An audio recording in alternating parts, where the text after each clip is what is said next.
पति ने तलाक दे दी और घर मेरे नाम कर खुद बाहर के देश चला गया। मैं अनपढ़ थी और ऊपर से जवान बेटी का साथ था, इसीलिए फाके होने लगे तो एक बूढ़ा किराएदार रख लिया। हैरत तब हुई जब उसने मेरी बेटी से शादी करने के लिए कहा। हालांकि वे 50 साल का बूढ़ा आदमी था, मैं हालत से मजबूर थी तो मैं मान गई। शादी की रात मेरे पैरों तले ज़मीन निकल गई जब वह 50 साल का बूढ़ा आदमी मुझे मेरी बेटी का हाथ मांग रहा था। मुझे लगा कि मैं कुछ गलत सुन लिया है। मैंने उसे दोबारा पूछा कि अभी जो मैंने सुना है वह क्या सच है, तो कहने लगा, हाँ सच है। मैं आपके पास इसी के सिलसिले में ही आया हूँ। आप दोनों माँ बेटी अकेली है और आपको एक मर्द के सहारे की ज़रूरत है, इसीलिए मैंने बेहतर यही समझा है कि मैं अपना रिश्ता पेश कर दूँ। पहले तो मुझे उसकी बात सुनकर बहुत ज़्यादा गुस्सा आया कि वह अपनी उम्र का ख्याल भी नहीं कर रहा है, मेरी 20 साल की बेटी के लिए रिश्ता लेकर आ गया है। फिर जब मैं हालात की तरफ नज़र डाली तो मैं कुछ भी ना कह सकी और चुप रह गई थी। जैसे हालात और वक्त हो रहा था, इस सूरत में तो कुछ भी मुमकिन हो सकता था। कोई भी किसी तरह की बात कर सकता था। जिस औरत के सर पर बाप, भाई और पति का साया ना हो तो वह शायद इसी तरीके से दुनिया की बातों के आगे बेबस हो जाता है। मैं उसे बिना जवाब दिए उठ गई। ये आदमी कुछ महीनों पहले ही हमारा किराएदार बना था और अपनी आदत से मुझे बहुत अच्छा आदमी लगा था, इसलिए मैंने इसे किराए पर घर दे दिया था। लेकिन अब इसका यूँ मेरी बेटी से इजहार करना मुझे बिल्कुल अच्छा नहीं लगा था। मैं तो उसे नेक और शरीफ इंसान समझती थी, वह तो मेरी बेटी पर नज़र रखे हुए था। हालांकि कुछ महीनों में मुझे कुछ भी उसकी तरफ से कोई भी शिकायत नहीं हुई थी, ना ही मुझे ऐसा लगा था कि वह बदकिरदार है। लेकिन आज फिर यूँ अचानक उसने मेरी बेटी का रिश्ता कैसे मांग लिया।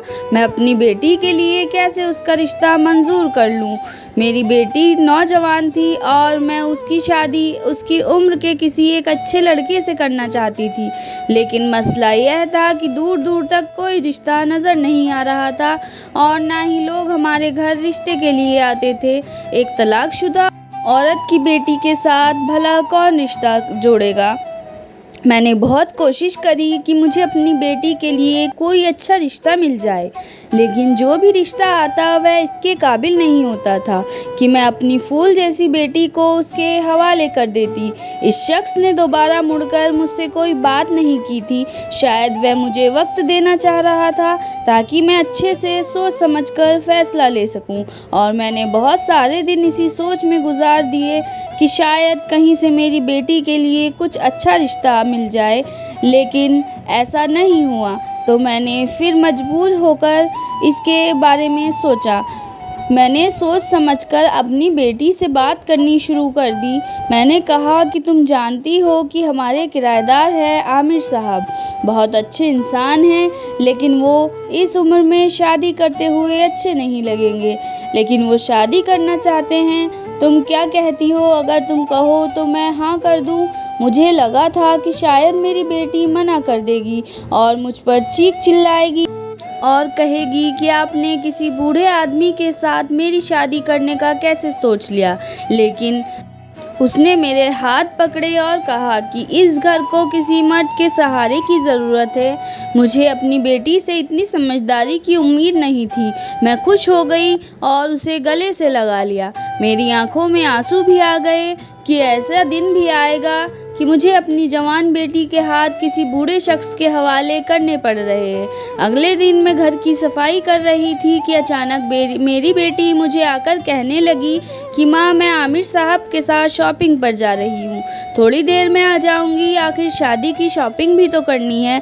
मैंने सोचा कि दुनिया वाले क्या कहेंगे कि मैंने अपनी बेटी को शादी से पहले ही उस शख्स के साथ बाहर भेजना शुरू कर दिया है, इसीलिए मैंने अपनी बेटी को इशारे से मना कर दिया। वो कहने लगी कि माँ, मैं शॉपिंग नहीं करूँगी तो फिर कौन करेगा? आपका साथ जाना तो मुनासिब नहीं है, तो मुझे ही शॉपिंग करनी है। वह बहुत ज़्यादा खुश लग रही थी और बात ही बात पर हंस रही थी, और यह बात मुझे अंदर से परेशान कर रही थी कि कहीं वह नाटक तो नहीं कर रही है।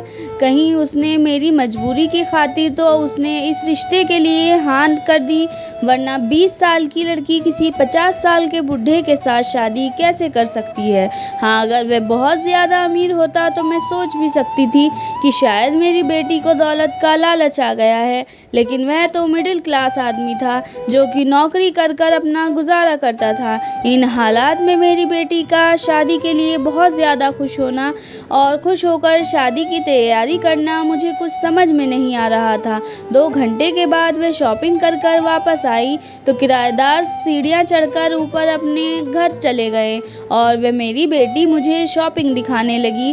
मेरे पास इतने पैसे नहीं थे कि मैं अपनी बेटी को शॉपिंग के लिए दे देती, तो जाहिर है इतनी सारी शॉपिंग आमिर साहब ने ही कराई थी।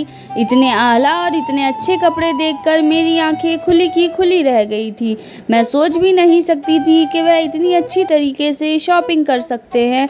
मेरी बेटी ने उसकी तारीफ़ के पुल बांधने शुरू कर दिए थे। अम्मा, वो ज़्यादा अच्छे इंसान हैं, मैं तुम्हें क्या बताऊं, मैं उन जैसे इंसान से कभी नहीं मिली। मुझे यह कहने में कोई भी तकलीफ़ नहीं हो रही है कि यह शख्स मेरे बाप से भी अच्छा है।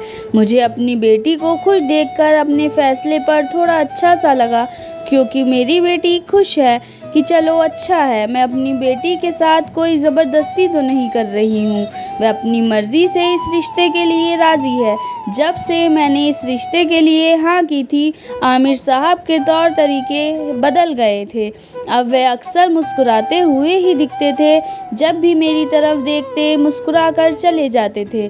जाहिर है कि अब वे मेरे दामाद बनने वाले थे, शायद इसी वजह से उन्हें ऐसा करना पड़ रहा था। जवाब में मैं भी मुस्कुरा देती थी। अच्छा नहीं लगता था कि मैं उनके खिलाफ इस तरीके से पेश आऊं। जब तक किराएदार थे तब बात बिल्कुल अलग थी, लेकिन अब जाहिर है कि वह इस घर के लिए एक ज़रूरी किरदार बनते जा रहे थे, तो मेरे लिए ज़रूरी था कि मैं उनकी इज़्ज़त करूं। निकाह के दिन करीब आ गए। हमने निकाह मगरिब की अज़ान के बाद रखा था और मगरिब की अज़ान के बाद ही अंधेरा होना शुरू हो गया था। थोड़ी देर के बाद मौलाना भी आ गए और आमिर साहब भी आ गए थे। मैं अपनी बेटी को बुलाने उसके कमरे में गई तो मेरे पैरों तले ज़मीन निकल गई थी। मेरी बेटी वहाँ पर नहीं थी, कमरा खाली था। मेरे सामने तो ज़मीन आसमान टूटकर गिर गया था। ये सब क्या है? मेरी बेटी क्या घर से भाग गई है? वह तो इस शादी से बिल्कुल ज़्यादा खुश थी, अब मेरे साथ ऐसा कैसे कर सकती है? इसी तरीके से मुझे बाहर हंगामे की आवाज़ आई। मैं भागकर बाहर गई तो देखा कि मेरा पति बाहर खड़ा। मेरे सारे ज़ख्म फिर से हरे होने लगे थे और मुझे सब कुछ याद आने लगा था कि वह मुझे किस उम्र में तलाक देकर और अकेले छोड़कर चला गया था। मैं इस उम्र में तलाक की ली थी जिस उम्र में लोग अपने बच्चों की शादी करते हैं। मेरी शादी आज से 25 साल पहले हुई थी और ये 25 साल कैसे गुजर गए पता ही नहीं चला। और इन गुजरे 25 सालों में आज तक अपने पति को समझ नहीं पाई थी कि वह कैसे मिजाज रखते हैं। जब उसका रिश्ता आया तो मेरे माँ बाप ने हाँ कर दी थी, क्योंकि उनको यह लगता था कि लड़का बाहर के देश में रहता है तो खूब पैसे कमाता है तो उनकी बेटी खुश रहेगी। लेकिन काश माँ बाप ये सोच ले कि बेटी प्यार से खुश रहेगी, पैसों से कुछ नहीं होता है, बल्कि पति की वजह से खुश रहती है। मुझे तो अपने पति की इतनी कुर्बत ही नसीब नहीं हुई थी। वह 1 ही महीने बाद अपने बाहर के मुल्क चला गया था और मुझे ससुराल वालों पर छोड़ गया था। कभी वह 2 साल बाद आ जाता तो कभी कभी सालों गुजर भी जाते थे। यूँ मेरा उसके साथ वक्त बहुत ही कम गुजरा था। इन 25 सालों में मैं उसने शायद 6 महीनों ही मेरे साथ गुजारे होंगे। मेरी बेटी की पैदाइश के बाद मैं दोबारा माँ नहीं बन पाई थी। मेरे 2 बेटे हुए थे, लेकिन वह बच नहीं पाए थे, वे बचपन में ही मर गए थे। इसीलिए मेरा आखिरी सहारा मेरी बेटी ही थी और वही मेरी जीने की वजह थी, वरना तो मुझे अपने पति से किसी किस्म की उम्मीद ही नहीं थी। मेरा पति अपनी बेटी से थोड़ी बहुत बात कर लेता था और मैं तो उसके करीब ऐसी थी जैसे कि मैं उसके लिए कुछ मायने नहीं रखती हूँ। उसकी और मेरी बातें पहले से ही नहीं बनती थी। हमने कभी भी प्यार मोहब्बत वाली बातें नहीं की। हम दोनों जैसे एक रोबोट वाली ज़िंदगी गुजार रहे थे। शादी के 25 सालों में बस यही हुआ था कि मेरी सास और ससुर का इंतकाल हो गया था और इस घर में सिर्फ मैं और मेरी बेटी रह गए थे और हम अकेले ही ज़िंदगी गुजारने लगे थे। सुकून की ज़िंदगी गुजार रहे थे, लेकिन यह सुकून तब चला जाता था जब मेरा पति घर पर आता था, क्योंकि मेरी बेटी उसे मजबूर करती थी कि मेरी माँ के साथ कुछ वक्त गुजार ले और उनके साथ अच्छे से रहो। मैं चाहती थी कि वह घर पर कभी ना आए। इन्हीं दिनों ऐसा हुआ कि वह घर पर ही था कि उसके मोबाइल पर किसी की कॉल आने लगी। मैंने वह कॉल रिसीव कर ली तो आगे से किसी औरत की आवाज़ सुनाई दी जो मेरे पति का नाम लेकर उसकी खैरियत पूछ रही थी। मैंने उस औरत से कुछ देर बात की तो मुझे यह पता चला कि वह मेरे पति की दूसरी बीवी थी। यह हकीकत जानकर तो मेरे जिस्म से जान ही निकल गई थी कि वह 15 साल से मेरे पति की बीवी थी और वह मुंबई में रहती थी। मैं ही थी जो 25 सालों से इस पत्थर दिल इंसान के साथ अपनी ज़िंदगी गुजार रही थी और वह दूसरी शादी कर अपनी ज़िंदगी में खुश और मग्न था। यहाँ सिर्फ दुनिया को दिखाने के लिए आ जाता था, जो कि मुझे उस वक्त बहुत ज़्यादा गुस्सा आया और मैंने उसी वक्त उसको ज़ोर से आवाज़ देनी शुरू कर दी। मैंने ज़िंदगी में पहली बार उसके साथ ऐसी बातें की थी। अब मैं थक चुकी थी। मेरी भी ज़िंदगी थी, मुझे भी अपने कुछ हक चाहिए थे। पहले तो वह दंग रह गया था कि आज मैं उससे कैसे बात कर रही हूँ। फिर बाद में वह भी गुस्से में आ गया और कहने लगा कि मुझे बेटा चाहिए था और तुम बेटा पैदा करने की अहमियत ही नहीं रखती थी, इसीलिए मैंने दूसरी शादी की है और वैसे भी मैंने तुमसे शादी अपने माँ बाप से मजबूर होने पर की थी, मगर मैं तुमसे कभी मोहब्बत नहीं करता हूँ, इसीलिए मैंने अपने दिमाग के सुकून की खातिर मैंने वहाँ पर शादी की है और अब मेरे 2 बेटे हैं। यह सुनकर तो मेरी जान निकल गई और मैं पागल सी हो गई थी और मैं होश हवास में नहीं रही थी। मैंने उसका गिरेबान पकड़कर ज़ोर ज़ोर से खींचने लगी। तो तुमने 25 साल तक मुझे इस्तेमाल किया, तुमने मुझे धोखा दिया। अगर मैं तुम्हें शुरू में ही पसंद नहीं थी तो मुझे आज़ाद कर देते ताकि मैं भी अपनी ज़िंदगी अपनी मर्ज़ी से जी लेती। मैं हमेशा तुम्हारे नाम के खातिर बैठी रही। तुमने मेरे साथ अच्छा नहीं किया है। और फिर हमारी बात इतनी बढ़ गई थी कि उसने मुझे गुस्से में तलाक दे दी। एकदम से सारी ज़मीन और सारा आसमान टूटकर मेरे ऊपर गिर गया था।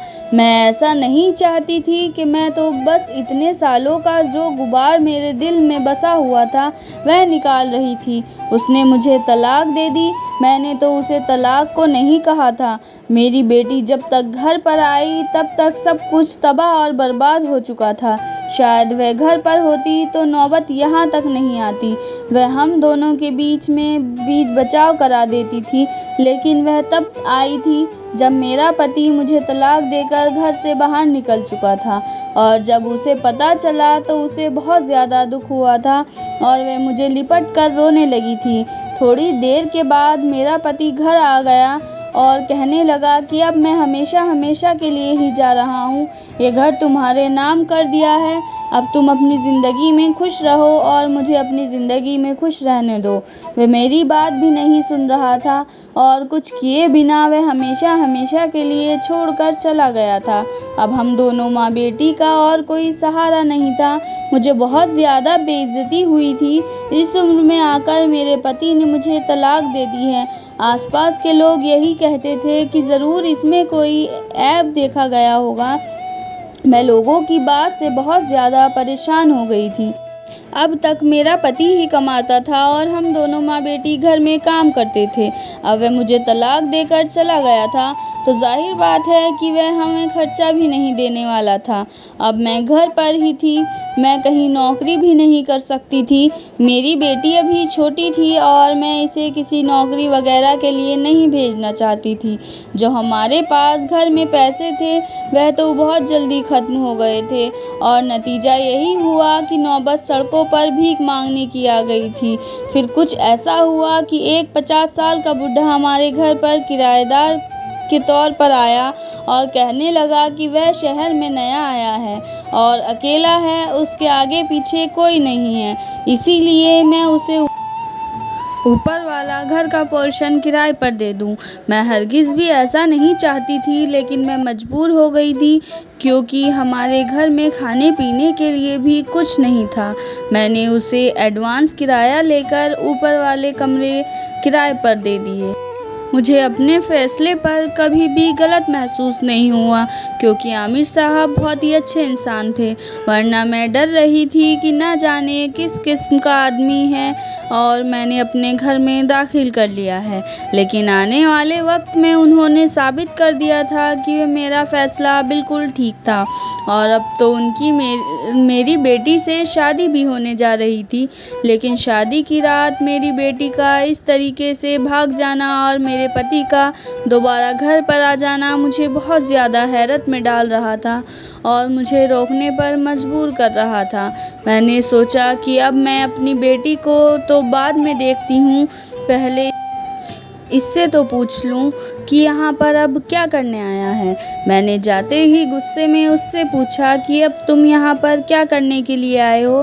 कहने लगा कि मुझे हमारी बेटी ने कॉल करके बुलाया है। मैं परेशान हो गया। मुझे इस बात पर बहुत ज़्यादा गुस्सा आया कि उसने अपनी शादी में अपने बाप को क्यों बुलाया। क्या उसने सारी उम्र बाप होने का फ़र्ज़ अदा किया था जो उसकी शादी में अब आ गया था। इस वक्त दूल्हे की वजह से वहाँ पर लोग आए हुए थे। वह मुझसे आकर पूछने लगे थे कि क्या कोई मसला है। मैं चुप हो गई और बात बदल दी। मैंने कहा कि नहीं, कोई ऐसी बात नहीं है, आप लोग यहीं पर बैठे, मैं थोड़ी देर में वापस आती हूँ। मेरा पति अंदर आ गया और सारे मामले को हैरानी से देखने लगा। कहने लगा कि यहाँ पर किसी की शादी हो रही है क्या। मैंने गुस्से से कहा कि आप तो इतने भी अनजान मत बनो जैसे तुम्हें कुछ पता ही नहीं है। तुम्हारी बेटी ने तुम्हें कॉल करके बुलाया है और लेकिन तुम्हें उसने यह नहीं बताया कि किसकी शादी हो रही है। वह कहने लगा कि नहीं, मुझे बस उसने यही कहा था कि मैं इस दिन इस वक्त इस टाइम तक आ जाऊं। वह मेरे लिए कुछ ख़ास प्लान तैयार कर रही थी, लेकिन यहाँ आकर पता चला कि वह उसी की शादी हो रही है। मेरे पास उसके किसी बात का जवाब नहीं था, इसलिए मैंने उससे बाद में बात करने का इरादा कर अंदर की तरफ चल दी। मैं हर सूरत में अपनी बेटी को ढूंढना चाहती थी। मैं नहीं जानती थी कि वह क्या करना चाहती है, वह कहाँ पर गई है और कहाँ पर जा सकती है। अभी मैं ऊपर वाले पोर्शन में जाने का इरादा कर ही रही थी कि फिर मेरे पति की चीख मेरे कान में टकराई। जो मेहमानों से उलझ रहा था, मैं दोबारा वहीं पर गई तो वहाँ सब से पूछ रहा था कि यह पर आखिरकार हो क्या रहा है। कोई मुझे बताएगा? कोई मुझे बता क्यों नहीं रहा है किसकी शादी हो रही है यहाँ पर। तो मैं उसे बताने लगी थी, अचानक से मेरी पीछे से आवाज़ आई कि मेरी माँ की शादी हो रही है। मैंने चौंक कर गर्दन पीछे घुमाई तो मेरी बेटी वहाँ पर थी, लेकिन वह दुल्हन वाले लिबास में नहीं थी। वह आगे बढ़कर अपने बाप को कहने लगी, आपने ठीक सुना है कि यहाँ पर मेरी माँ की शादी हो रही है और ये शादी मैं खुद करवा रही हूँ। आपको मैंने कॉल कर इसलिए बुलाया था क्योंकि आप अपनी आंखों से देख लो कि जिस औरत को आप छोड़ कर गए थे उसे कितना अच्छा जीवन साथी मिल रहा है। ये सब सुनकर मैं हैरत में आ गई थी कि मेरी बेटी क्या बोल रही थी। शादी तो उसकी होने वाली थी, फिर वह अपने बाप से झूठ क्यों बोल रही थी कि मैं शादी कर रही हूँ। मेरे पति के चेहरे के रंग उड़ गए थे। उसने ये यकीन से मेरी तरफ देखा, मैंने उसकी तरफ नहीं देखा और मैंने अपनी बेटी का हाथ पकड़ा, उसे एक तरफ जाते हुए कहा कि यह तुम क्या बोले जा रही हो। तुम मेरे बारे में इतनी बड़ी बात कैसे कर सकती हो, जबकि तुम अच्छे से जानती हो कि जो सब तुमने ही कहा है वह गलत है। और तुम कहाँ थी? मैंने तुम्हें पूरे घर में ढूंढ लिया है, तुम कहीं नज़र नहीं आ रही थी। निकाह को देर हो रही है, चलो सारी बातें बाद में करेंगे, पहले जल्दी से तैयार हो जाओ और जोड़ा पहनकर आ जाओ। वह मेरे हाथ थाम कर कहने लगी कि माँ, शादी होगी ज़रूर, लेकिन आपको किसने कहा कि मेरी शादी हो रही है या मैं दुल्हन बन रही हूँ। मेरे ख्याल है कि आपको बहुत ज़्यादा गलत फहमी हो रही है। आप जानबूझकर ऐसा कर रही हैं। मैं तो अभी ऊपर छत पर आप दोनों के लिए कमरे में सजावट करवाने में मशरूफ़ थी, इसलिए मुझे आने में देर हो गई थी।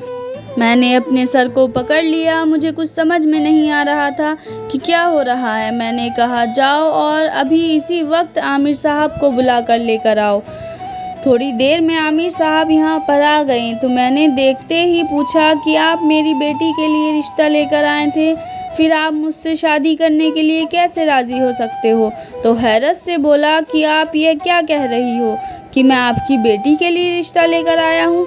मैंने तो आपको निकाह का पैगाम भेज रहा था और आपसे शादी करना चाहता था। एक दफ़ा भी मैंने आपकी बेटी का नाम नहीं लिया है। यह सुनकर मेरे कदमों तले से ज़मीन निकल गई थी, क्योंकि वह सच कह रहा था। उसने तो एक बार भी मेरी बेटी का नाम नहीं लिया था, उसने तो सिर्फ शादी का जिक्र किया था। मैं समझी कि वह शायद मेरी बेटी के बारे में बातें कर रहा है, कि मैं आपको अपनी ज़िंदगी में शामिल करना चाहता था, क्योंकि आप मुझे अच्छी लगती थी। इसीलिए मैंने सीधा सीधा आपको शादी के लिए कह दिया था। लेकिन ना जाने क्यों आपने इस सब का गलत मतलब निकाल लिया, या खुद अब मेरी बात सारी समझ में आई थी। यह सब मेरी ही गलतफहमी थी। वह मेरे लिए ही रिश्ता लेकर आया था और मैं समझी नहीं थी। वह मेरी बेटी के लिए रिश्ता लेकर आया है और मैंने अपनी बेटी से जिस तरीके से बात की थी वह भी खुलकर नहीं की थी। मेरी बेटी को भी तो यही था कि मैं उससे अपनी शादी के लिए बात कर रही हूँ। इसीलिए उसने खुशी से मुझे कहा था कि आप अपनी ज़िंदगी में नए सिरे से शुरू करना चाहती हो और मैं आपका साथ देने के लिए बहुत ज़्यादा खुश हूँ।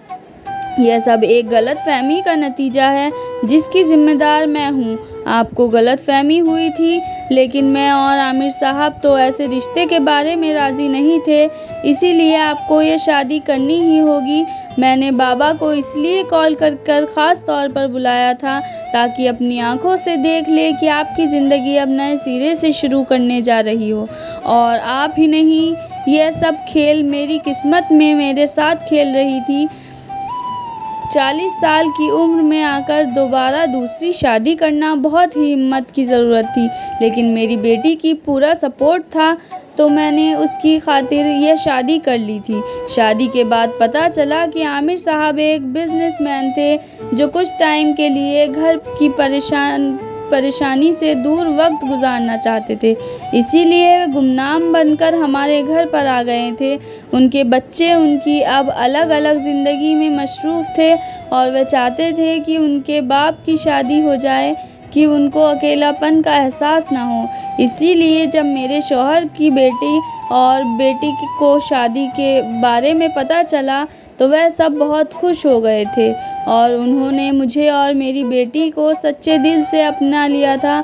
कुछ टाइम के बाद मैंने अपने पति के सबसे छोटे बेटे के साथ अपनी बेटी की शादी भी कर दी थी और अब मेरी बेटी बहू की बन गई थी और हमेशा के लिए मेरे साथ ही रह रही थी। 25 साल का सब्र मुझे इस तरीके से मिलेगा मैंने कभी सोचा भी नहीं था, लेकिन खुदा के यहाँ पर देर है अंधेर नहीं। अब मेरी भी सोच एक नई ज़िंदगी शुरू हो चुकी थी। अगर हमारी स्टोरी आपको अच्छी लगी हो तो हमारे चैनल को सब्सक्राइब कीजिए और लाइक कीजिए। धन्यवाद।